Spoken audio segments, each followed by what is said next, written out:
Hi friends, నేను మీ వాళ్ళని. రాగులు జొన్నలతో మిల్లెట్ దోశ బ్రేక్ఫాస్ట్ డిన్నర్గా చాలా సింపుల్గా చేయగలిగే ఈ మిల్లెట్ దోశను ఎలా చేయాలో చూసేద్దామా.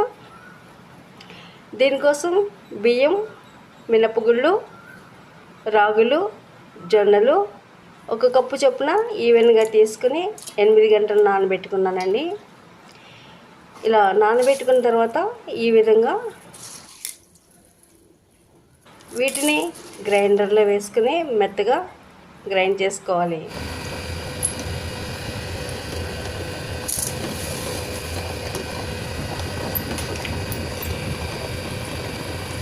ఇలా గ్రైండ్ చేసుకున్న పిండిని 8 గంటల వరకు పులియబెట్టుకున్న తర్వాత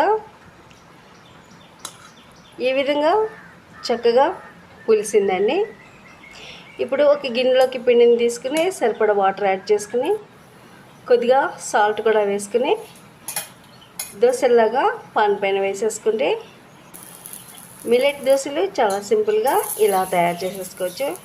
మీరు కావాలనుకుంటే చాలా పలుచగాను వస్తాయి, లేదంటే కొంచెం తిక్కుగా చేసుకుని వాటిపైన ఉల్లిపాయలు, పచ్చిమిర్చి, క్యారెట్ లాంటివి కూడా వేసుకోవచ్చు.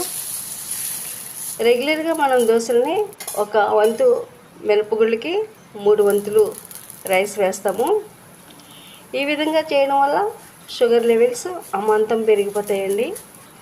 మనం బియ్యానికి 2 కప్పులు తగ్గించుకుని 2 రకాల సిరిధాన్యాలను యాడ్ చేసుకున్నట్లయితే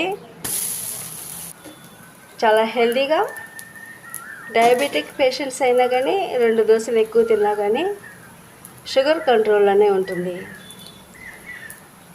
మరి మీరు తయారు చేసుకుని మీకు ఎలా కుదిరిందో మీ ఫీడ్బ్యాక్ని కామెంట్ ద్వారా నాతో షేర్ చేసుకోండి. ఈ వీడియో నచ్చితే లైక్ చేయండి, షేర్ చేయండి. వద్దురాజు ఫుడ్ ఛానల్ని సబ్స్క్రైబ్ చేయండి. మరిన్ని లేటెస్ట్ వీడియోల కొరకు బెల్ ఐకాన్ని క్లిక్ చేయండి. Thank you for watching.